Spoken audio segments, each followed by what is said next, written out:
Hola, mi nombre es José Roberto Rodríguez y es un gusto compartir contigo.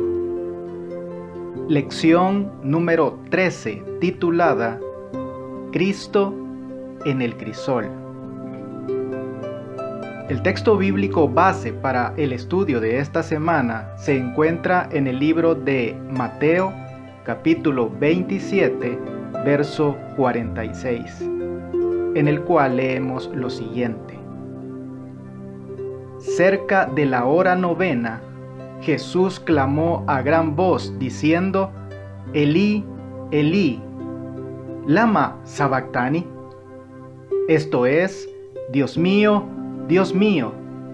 ¿por qué me has desamparado?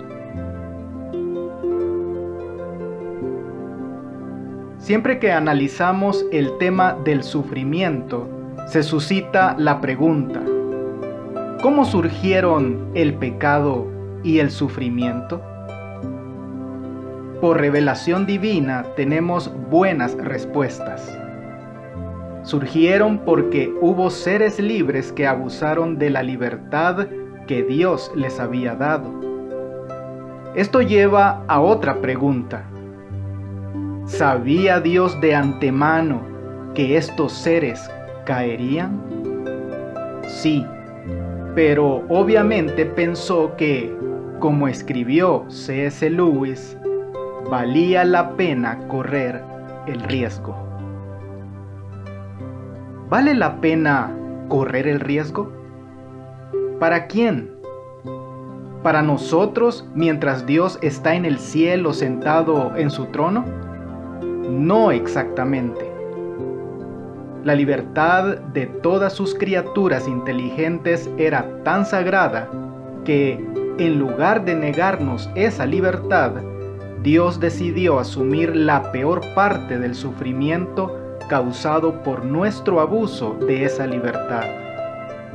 Y vemos este sufrimiento en la vida y la muerte de Jesús, quien, al sufrir en nuestra carne, creó vínculos entre el cielo y la tierra que durarán por toda la eternidad. En un rápido vistazo a esta semana, ¿qué sufrió Cristo por nosotros? ¿Y qué podemos aprender de su sufrimiento? Las Escrituras nos brindan poca información sobre los primeros años de Jesús.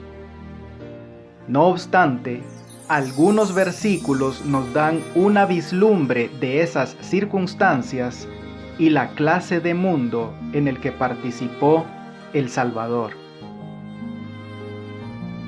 ¿Qué vemos en los siguientes versículos que nos da un indicio de la clase de vida que enfrentó Jesús desde el principio? Lucas capítulo 2, verso 7. Y dio a luz a su hijo primogénito, y lo envolvió en pañales, y lo acostó en un pesebre, porque no había lugar para ellos en el mesón. Mateo capítulo 2, verso 13. Después que partieron ellos, he aquí un ángel del Señor apareció en sueños a José y dijo: Levántate y toma al niño y a su madre, y huye a Egipto, y permanece allá hasta que yo te diga, porque acontecerá que Herodes buscará al niño para matarlo. Por supuesto, Jesús no fue la primera persona que vivió en la pobreza o que se enfrentó a quienes querían matarlo, incluso desde temprana edad. Sin embargo, hay otro elemento que nos ayuda a comprender la singularidad de lo que Cristo sufrió desde los primeros tiempos. ¿Qué elemento agrega este pasaje que nos ayuda a entender los sufrimientos que tuvo que enfrentar Jesús de joven? Leamos en Juan capítulo 1, verso 46. Natanael le dijo: ¿de Nazaret puede salir algo de bueno? Le dijo Felipe: ven y ve. A excepción de Adán y de Eva antes de la caída, Jesús fue la única persona sin pecado que vivió en la tierra. Con su pureza, con su impecabilidad, estuvo inmerso en un mundo de pecado. Qué tortura debió haber sido, incluso de niño, que su alma pura estuviera en constante contacto con el pecado. Aún con nuestra insensibilidad debido al pecado, nosotros mismos a menudo nos alejamos de la exposición al pecado y al mal que nos resultan repulsivos. Imagínate lo que debió haber sido para Cristo, cuya alma era pura, que no estaba manchada en lo más mínimo por el pecado. Piensa en el marcado contraste entre Él y los demás a su alrededor. Debió haber sido sumamente doloroso para Él.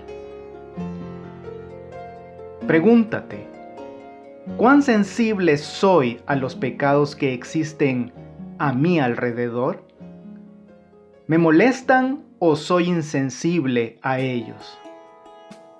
Si eres insensible a ellos, esto podría deberse a las cosas que lees, miras o haces. Piénsalo. Leamos los siguientes versículos teniendo en mente que Jesús era divino, el creador del cielo y de la tierra, y que vino a ofrecerse a sí mismo como sacrificio por los pecados de todo el mundo. Mateo capítulo 12, verso 24. Mas los fariseos, al oírlo, decían: Este no echa fuera los demonios, sino por Beelzebú, príncipe de los demonios. Lucas capítulo 4, verso 29.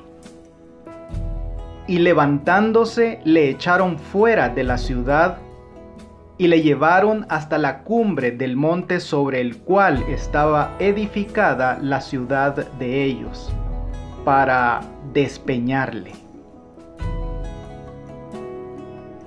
Y Juan capítulo 8, versos 58 y 59. Jesús les dijo: De cierto, os digo, antes que Abraham fuese, yo soy.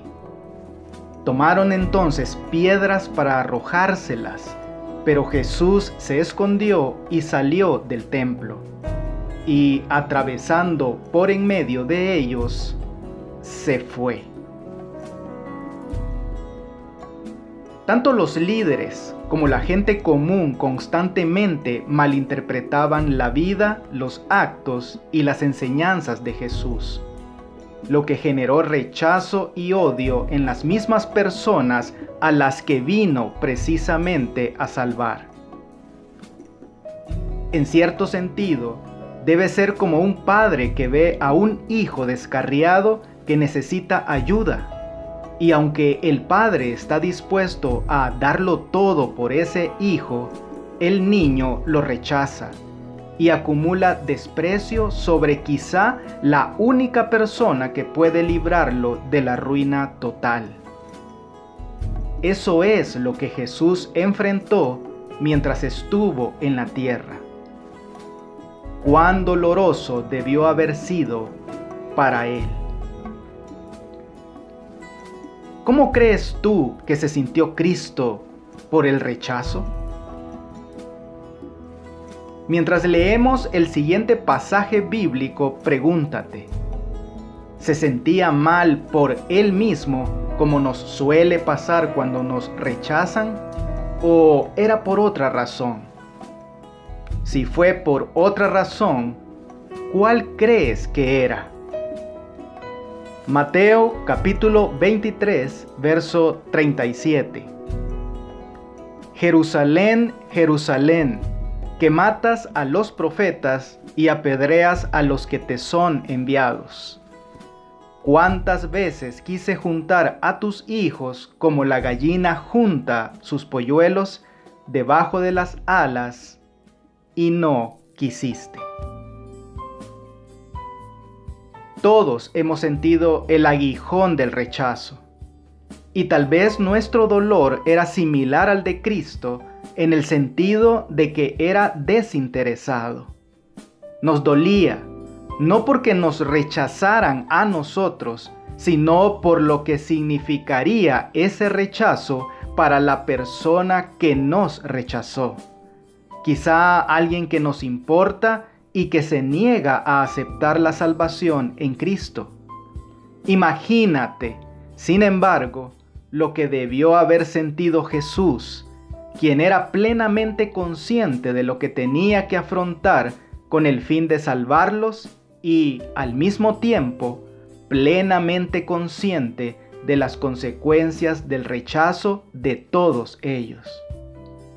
Fue debido a su inocencia por lo cual Cristo sentía tan intensamente los asaltos de Satanás.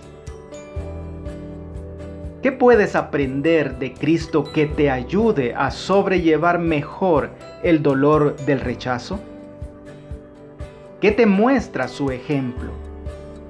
¿Y cómo puedes aplicarlo a tu vida?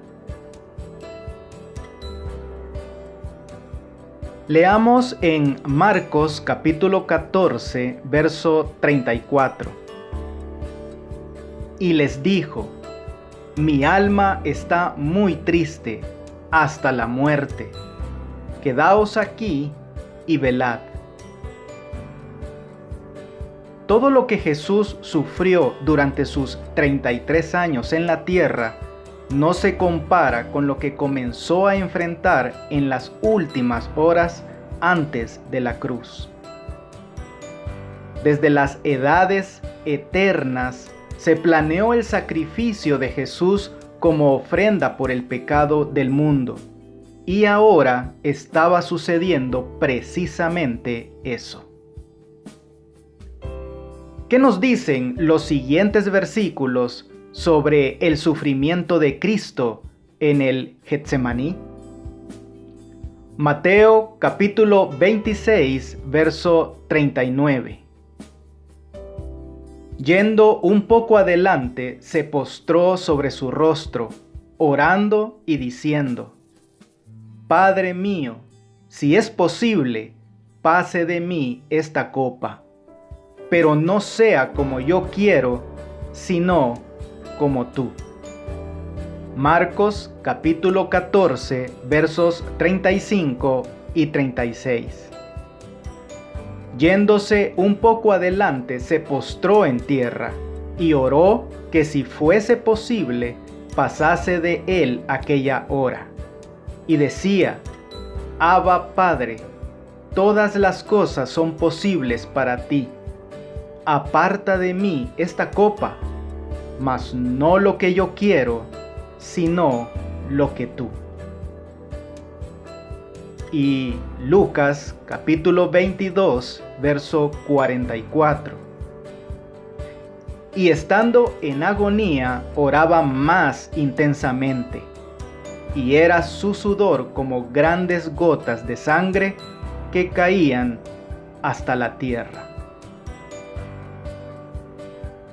Fue a corta distancia de ellos, no tan lejos que no pudiesen verlo y oírlo, y cayó postrado en el suelo. Sentía que por causa del pecado estaba siendo separado de su Padre. El abismo era tan ancho, negro y profundo que su espíritu se estremecía ante él. No debía ejercer su poder divino para escapar de esa agonía. Como hombre, debía sufrir las consecuencias del pecado del hombre. Como hombre, debía soportar la ira de Dios contra la transgresión. Cristo asumía ahora una actitud diferente de la que jamás asumiera antes. Sus sufrimientos pueden describirse mejor en las palabras del profeta: levántate, oh espada, contra el pastor y contra el hombre compañero mío, dice Jehová de los ejércitos. Como sustituto y garante del hombre pecador, Cristo estaba sufriendo bajo la justicia divina. Veía lo que significaba la justicia. Hasta entonces había obrado como intercesor por otros. Ahora anhelaba tener un intercesor para sí. Medita sobre lo que le sucedió a Jesús en el Getsemaní. Ya los pecados del mundo comenzaban a caer sobre él. Trata de imaginar cómo debió haber sido eso. Ningún ser humano ha sido llamado a pasar por algo así, ni antes ni después.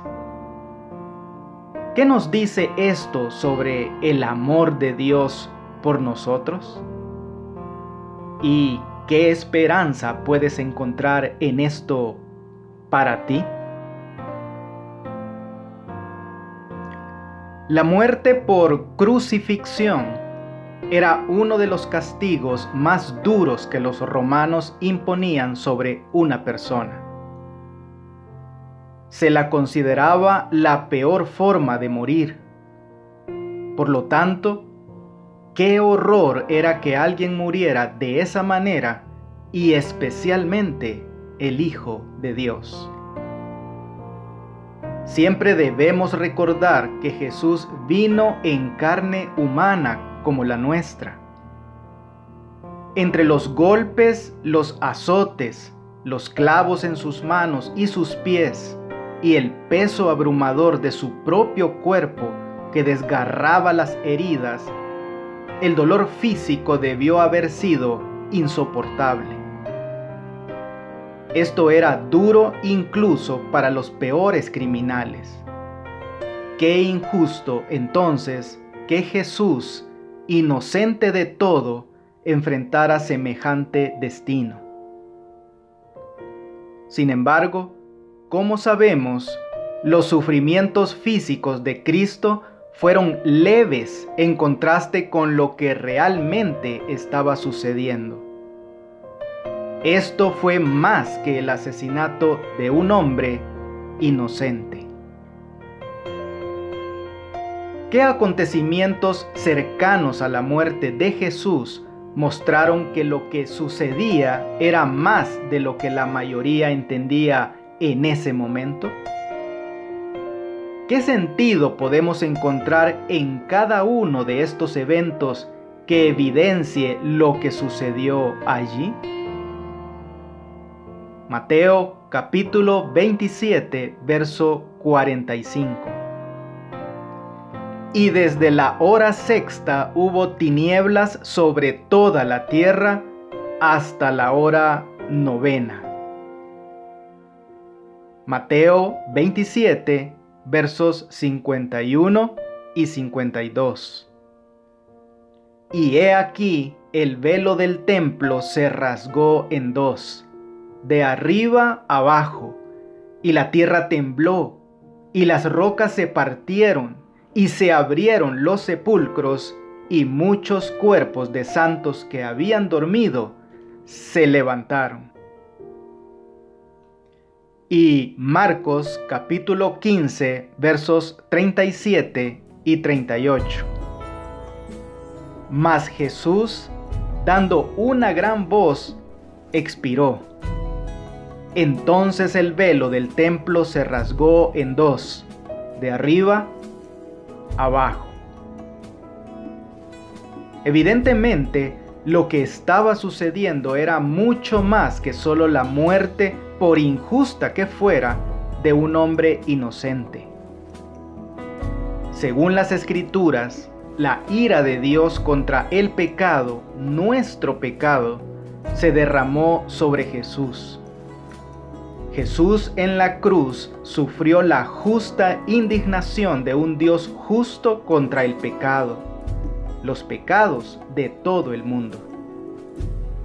Como tal, Jesús sufrió algo más profundo, más tenebroso y doloroso de lo que cualquier ser humano podría conocer o experimentar alguna vez. Al atravesar las luchas que enfrentas, ¿qué esperanza y consuelo puedes obtener de la realidad del sufrimiento de Cristo por ti en la cruz? Podríamos irnos acostumbrando a que, mientras estemos aquí, en este mundo, vamos a sufrir. Como criaturas caídas es nuestro destino.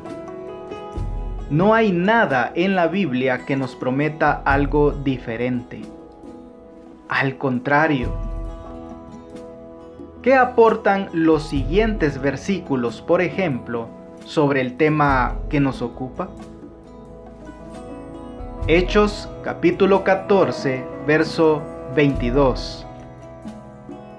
Confirmando los ánimos de los discípulos, exhortándoles a que permaneciesen en la fe y diciéndoles: es necesario que a través de muchas tribulaciones entremos en el reino de Dios. Filipenses capítulo 1, verso 29. Porque a vosotros os es concedido a causa de Cristo, no solo que creáis en Él, sino también que padezcáis por Él. Y segunda de Timoteo, capítulo 3, verso 12. Y también todos los que quieren vivir piadosamente en Cristo Jesús, padecerán persecución. No obstante, en medio de nuestro sufrimiento debemos tener en cuenta dos cosas. En primer lugar, Cristo, nuestro Señor, sufrió más que cualquiera de nosotros. En la cruz llevó Él nuestras enfermedades y sufrió nuestros dolores, como nos lo dice Isaías 53:4. Lo que conocemos solo en el ámbito personal, Él lo sufrió en forma colectiva por todos nosotros. Aquel que no tenía pecado, por nosotros se hizo pecado, según 2 de Corintios 5:21. Y sufrió de una manera que nosotros, como criaturas pecadoras, no podríamos ni empezar a imaginar. En segundo lugar, mientras sufrimos, debemos recordar los resultados del sufrimiento de Cristo, es decir, lo que se nos prometió gracias a lo que Cristo ha hecho por nosotros. ¿Qué se nos promete, por ejemplo, en cada una de las siguientes lecturas? Juan capítulo 10, verso 28. Y yo les doy vida eterna y no perecerán jamás, ni nadie las arrebatará de mi mano. Romanos capítulo 6, verso 23. Porque la paga del pecado es muerte, mas la dádiva de Dios es vida eterna en Cristo Jesús, Señor nuestro. Tito, capítulo 1, verso 2. En la esperanza de la vida eterna, la cual Dios, que no miente, prometió desde antes del principio de los siglos. Y Primera de Juan, capítulo 2, verso 25. Y esta es la promesa que Él nos hizo: la vida eterna.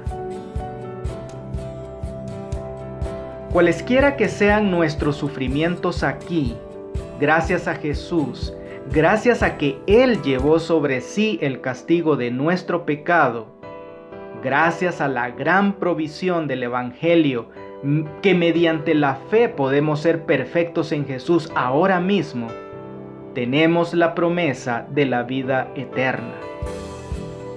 La promesa es que gracias a lo que Cristo ha hecho, gracias a la plenitud y la integridad de su vida y su sacrificio perfectos, nuestra existencia aquí, llena de dolor, decepciones y pérdidas, no es más que un instante, un destello que llega y se va, en contraste con la eternidad que nos espera. Una eternidad en un cielo nuevo y una tierra nueva, sin pecado, sufrimiento ni muerte. Y todo esto que se nos ha prometido y garantizado es únicamente gracias a Cristo y el crisol que padeció, con el propósito de que un día, muy pronto, pueda ver el fruto de la aflicción de su alma y quede satisfecho. Leemos de los escritos de Elena de White en El deseado de todas las gentes. 3 veces repitió esa oración. 3 veces rehuyó su humanidad el último y culminante sacrificio. Pero ahora surge delante del Redentor del mundo la historia de la familia humana. Ve que los transgresores de la ley, abandonados a sí mismos, deben perecer. Ve la impotencia del hombre. Ve el poder del pecado. Los ayes y los lamentos de un mundo condenado surgen ante él. Contempla la suerte que le tocaría y su decisión queda hecha. Salvará al hombre, sea cual fuere el costo para sí. Acepta su bautismo de sangre para que por él los millones que perecen puedan obtener vida eterna. Había dejado los atrios celestiales, donde todo es pureza, felicidad y gloria, para salvar a la oveja perdida, al mundo que había caído por la transgresión. Y no se apartará de su misión. Se convertirá en la propiciación de una raza que quiso pecar. Su oración expresa ahora solamente su misión. Si no puede pasar de mí esta copa sin que yo la beba, hágase tu voluntad. Y ahora, algunas preguntas para dialogar. Ser conscientes de que Dios mismo, en la persona de Cristo, sufrió más de lo que cualquiera de nosotros podría haber sufrido. ¿Cómo nos ayuda en nuestros sufrimientos? ¿Qué deberían significar para nosotros los sufrimientos de Cristo en nuestro favor? ¿Qué consuelo podemos obtener de esta asombrosa verdad? Mientras piensas en la respuesta, recuerda la siguiente declaración de Elena de White. Todo sufrimiento que es resultado del pecado se volcó en el seno del Inmaculado Hijo de Dios. En algún momento, repasemos los sufrimientos de Cristo analizados en la lección de esta semana. ¿Cuáles fueron los crisoles que enfrentó Cristo? ¿En qué se parecen a los nuestros y en qué se diferencian? ¿Qué podemos aprender de la forma en que manejó estos desafíos que pueda ayudarnos en medio de nuestros crisoles. ¿Cuáles son algunas de tus promesas bíblicas favoritas a las que puedes aferrarte en medio de la tristeza y el dolor? Escríbelas, reclámalas para ti y compártelas con alguien más. Escribe un párrafo a modo de resumen, destacando los aspectos principales que extrajiste de las lecciones de este trimestre. ¿Qué interrogantes pudiste resolver? ¿Qué cuestiones siguen sin respuesta? ¿Y cómo podemos ayudarnos unos a otros a superar esas cosas que todavía nos dejan perplejos y nos preocupan tanto? Amigo y amiga, la pluma inspirada nos termina recordando que la agonía de Cristo no cesó, pero le abandonaron su depresión y desaliento. La tormenta no se había apaciguado, pero el que era su objeto fue fortalecido para soportar su furia. Salió de la prueba sereno y henchido de calma. Una paz celestial se leía en su rostro manchado de sangre. Había soportado lo que ningún ser humano hubiera podido soportar, porque había gustado los sufrimientos de la muerte por todos los hombres. Que Dios te bendiga. No olvides apoyar este ministerio suscribiéndote a mi canal de YouTube. Con esto tendrás acceso a un video resumen completamente ilustrado y animado de la lección de escuela sabática para adultos al inicio de cada semana. Espero tus likes y tus comentarios de la lección. Bendiciones.